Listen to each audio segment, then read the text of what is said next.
Começa agora Tantas Coisas, com Noêmia Gomes. Será que você anda sofrendo porque não cabe mais nessa situação, mas não consegue criar coragem para mudar? Você está ouvindo Tantas Coisas, com Noêmia Gomes. O assunto da vez é um cutucão. É sobre as situações cômodas que vivemos e que, por mais que estejamos adaptados a elas, nos causam sofrimento. O convidado é o palestrante, treinador e escritor Lucas Fonseca e vai nos falar sobre divórcio emocional. Você já ouviu essa expressão? Será que ela se encaixa em alguma área da sua vida? Acompanhe. Todos nós temos alguém que de alguma forma nos sentimos amarrado àquela pessoa. Isso pode ser, por exemplo, a nossa mãe, pode ser o nosso pai, o filho, uma amiga, um amigo, um sobrinho. Sempre tem aquela pessoa que a gente começa a assumir uma responsabilidade emocional sobre aquela pessoa. Eu preciso fazer isso, senão a pessoa não vai conseguir vencer. Eu preciso contribuir para que meu filho tenha futuro. Eu preciso fazer isso para minha mãe, senão ninguém faz. E isso eu chamei de casamento emocional, né? Que aí o ideal é fazer o divórcio emocional.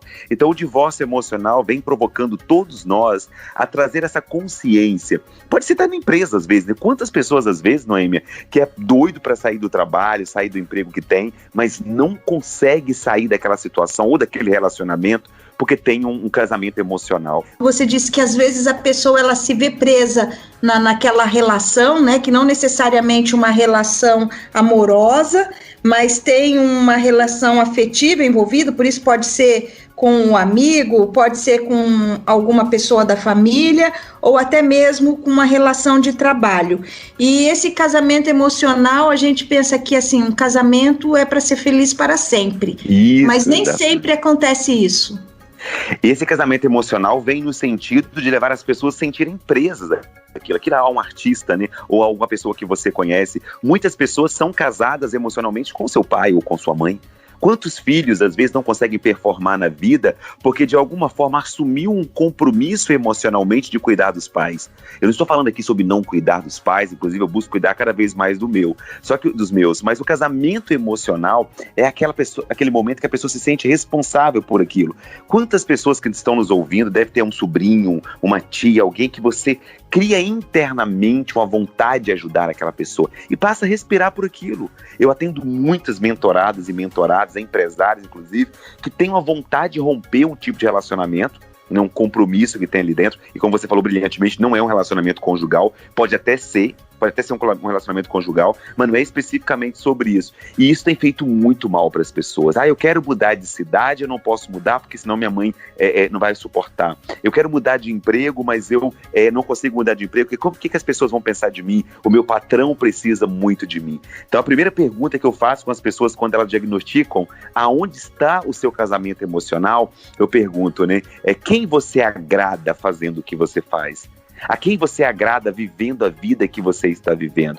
E aí é assustador às vezes a resposta, porque na grande maioria das vezes, no mínimo 80% das pessoas que eu tenho atendido não estão agradando elas mesmas. Estão agradando um padrão, né, um desejo que pode ser do pai, do amigo, ou um padrão da própria sociedade. Então o casamento emocional ele é um comportamento muito amplo, e o primeiro passo é identificar que a gente tem esse casamento. Eu já fui muito preso à minha mãe, Noêmia, assim, sabe? Eu achava que minha mãe era uma pessoa muito infeliz no casamento dela, e eu assumia todas aquelas dores pra mim. Eu imaginava, eu tenho que fazer tudo pela minha mãe, porque a minha mãe não foi feliz, etc e tal, ela sofreu muito por isso. Depois eu percebi que o melhor presente que eu poderia dar à minha mãe naquele momento era ser um filho bem-sucedido, um filho feliz, um filho honesto, e não assumir aquelas dores emocionais que a minha mãe tinha. Então, de uma forma mais clara para as pessoas que estão nos ouvindo, o casamento emocional é aquela circunstância, pessoa ou atividade que você emocionalmente está preso a ela e se vive uma corrente invisível, né? Eu chamo de correntes invisíveis que nos prendem a lugar nenhum.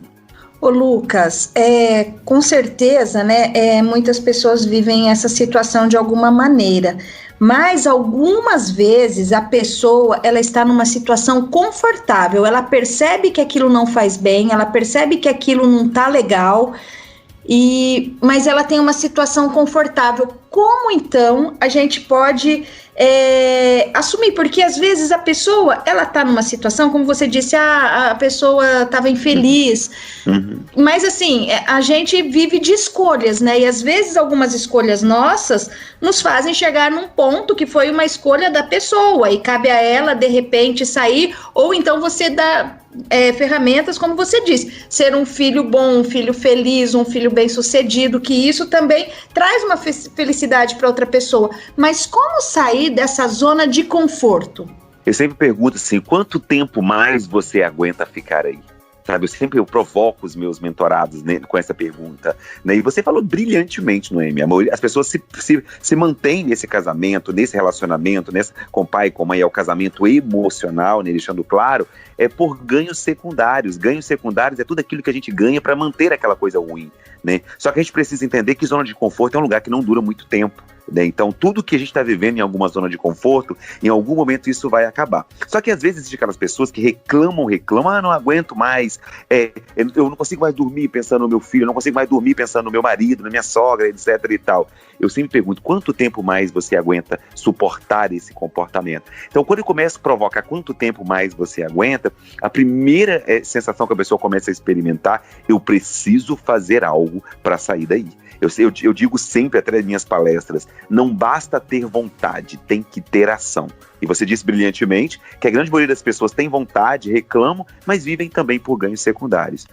O ganho secundário é um prêmio que a gente vende, uma ação que a gente tem em prol daquele resultado que a gente tem. Vou citar para você um exemplo que fica muito claro. Eu atendi uma mulher, né, ela estava muito preocupada porque o marido dela atraía, né, ela e tinha outra esposa, e dentro daquele valor dela, ela reclamava muito do marido ter outra esposa. Eu perguntei, o que faz você sustentar esse casamento? Ela falou assim, porque meu marido nunca deixou faltar nada dentro de casa. É aquela situação da zona de conforto, né?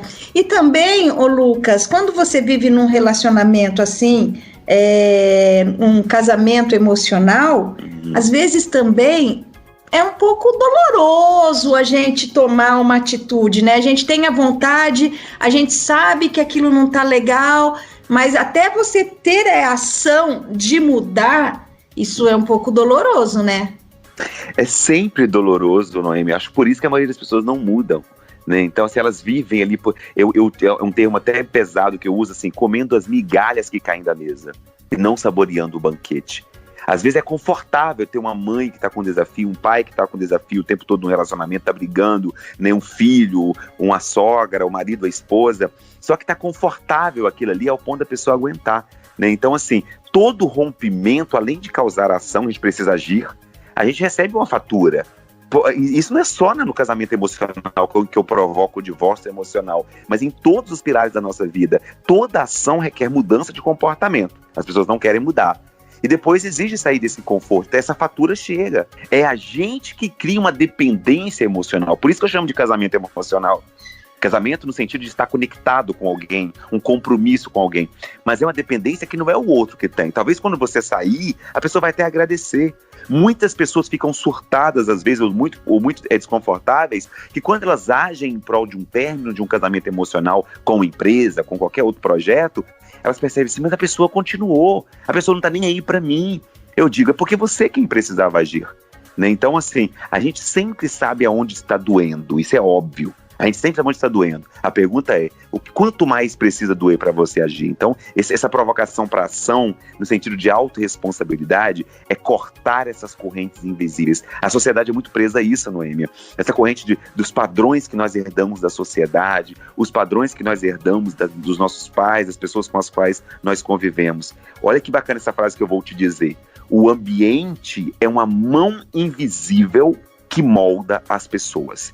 O ambiente é uma mão invisível que molda as pessoas. Então, o ambiente do seu casamento do convívio com seu pai, com sua mãe, com seu amigo, a empresa que você trabalha, nesse casamento emocional que todos nós vivemos em algum momento, está moldando você a ser feliz ou a ser infeliz na vida. Isso vale para tudo, né? A relação, ela pode ser abusiva dentro de um relacionamento afetivo, num relacionamento, né, profissional.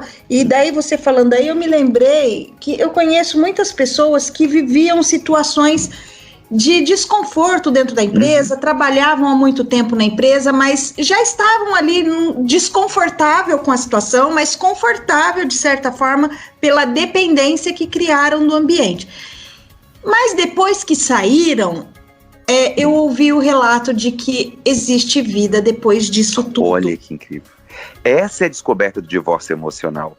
Porque quando a gente rompe esse casamento emocional com algo, a gente descobre, uau, tem vida, ninguém vai morrer se eu fizer isso, nada de pior vai acontecer. Você já contextualizou o divórcio emocional.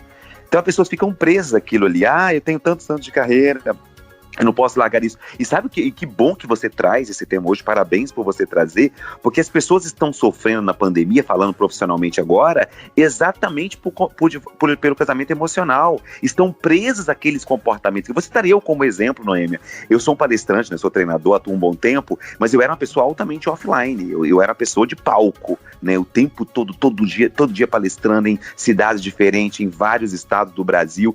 E aí, se eu não tivesse essa ferramenta que eu tenho, que é libertar dos casamentos emocionais, eu estaria preso até hoje, esperando o mundo voltar ao pseudo normal para eu voltar ao meu trabalho. Então eu falei, eu tenho que desapegar disso. Vou pro digital, comecei a fazer palestra online, comecei a criar treinamento online, exatamente por essa ferramenta que eu tenho. Eu tenho vários outros amigos que são do mesmo setor que eu trabalho, da área que eu trabalho, e estão imaginando, quando será que as empresas vão voltar a contratar para eventos presenciais? Casamento emocional. Está preso àquele padrão, àquele comportamento de 2019. E aí você que está ouvindo agora, o que você ainda não mudou durante a pandemia? Quais comportamentos você ainda está mantendo preso a esse emocional, a alguma coisa? Existe uma parcela grandiosa de pessoas no mundo, Noêmia, que estão esperando o mundo voltar ao normal, sem perceber que o mundo já mudou um bom tempo. Aquele 2019 não volta mais. O mundo nunca mais volta como era. Ele vai continuar sendo melhor da agora para frente, em todos os aspectos, né? Então, eu, Lucas, por experiência própria, fiquei ali uns 4 meses, acho que vai passar. Falei, não é sobre falta de estratégia para palestrar, é um casamento emocional, porque era muito confortável para mim. Todo dia no palco, as empresas me contratando, palestra todos os dias, 500, 600 pessoas me aplaudindo no final da palestra. Então eu também estava numa zona de conforto. E eu gosto sempre de falar sobre isso nas entrevistas para mostrar para as pessoas que todos nós estamos vulneráveis a ter um casamento emocional com algo. E você não tem a atitude de mudar. Daí o que acontece? Somatiza tudo isso em você começa a adoecer e começa a ter problemas que daí a gente envolve aí a saúde mental, né? Exatamente, a inteligência emocional, né, que ela contribui para a saúde mental, ela é a consciência das emoções. As pessoas falam muito sobre controle, não é controle emocional, é identificar qual sentimento eu estou experimentando. Vou dar um exemplo muito prático para você, Noêmia. Eu tenho uma questão de auto-sabotar, né?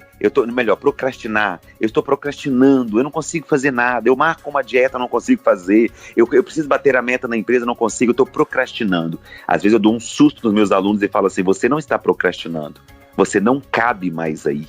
Então, assim, essa não consciência do novo faz com que as pessoas começam a procrastinar, faz com que as pessoas começam a ter o desafio do emocional que está instável. As pessoas estão adoecendo emocionalmente. A minha maior preocupação com o mundo pós-pandemia não é exatamente isso. As pessoas que estão adoecidas emocionalmente. Então eu tenho falado muito sobre isso, fico muito grato por você me trazer aqui hoje, porque eu me sinto no papel de poder contribuir. Porque eu talvez seria mais um número se eu não tivesse essa habilidade de olhar para a vida, desapegar do passado, sair da síndrome da minha época. O brasileiro tem muito isso, né? Na minha época as coisas não eram assim. Noêmia, as pessoas não querem saber da nossa época. As pessoas querem saber o que nós estamos fazendo hoje, qual a emoção que eu estou experimentando, qual atividade eu estou exercendo, como que eu estou adaptando a esse novo mundo. Não é hora de inventar nada, é hora de adaptar. O mundo já havia mudado, porém algumas pessoas não haviam percebido isso ainda, né? Então, muito bom você falar sobre essa questão da saúde mental. A saúde mental, a primeira dica que eu dou para você que tá assistindo, né, que está nos ouvindo agora, reflita quais sentimentos você tem experimentado. A raiva, de uma forma mais grande, você tem experimentado a ansiedade, a angústia. Tudo isso tem uma causa, só que as pessoas não vão para a causa. Elas ficam na consequência. E aí cada vez mais vai piorando o índice de pessoas que estão adoecendo emocionalmente ao ponto de chegar a tomar medicamento, buscar uma ajuda de um profissional mesmo. Ô Lucas, e tem um jeito de virar a chave? Tem. Primeiro passo é vontade. Vontade não vende. Não basta ter a faca e o queijo se não tiver a fome.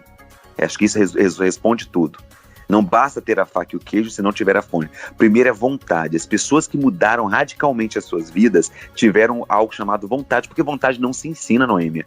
Não existe um curso no mundo que ensine alguém a ter vontade. É igual carisma, né? Carisma, ou você tem ou não tem, não é um curso para despertar isso na vida da gente. Então desperte em você essa vontade de virar o jogo. Olhe para os resultados que você está experimentando hoje. Olha para a sua vida pessoal, a sua vida conjugal, a sua vida profissional. Ou se olhe no espelho também, além disso.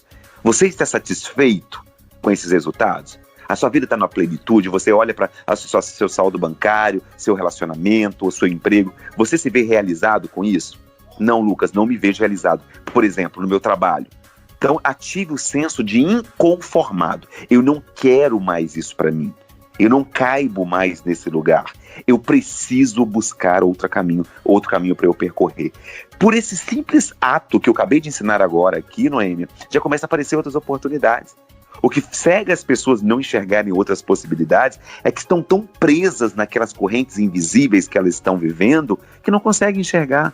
Então, pelo simples fato de criar essa reflexão, abrir a mente para um outro mundo, um mar de possibilidades começa a aparecer para a gente. Você tem uma frase que eu gosto muito e eu, às vezes, roubo sua frase, entre aspas, e cito por aí, que o céu não é o limite, é o alvo. É o alvo.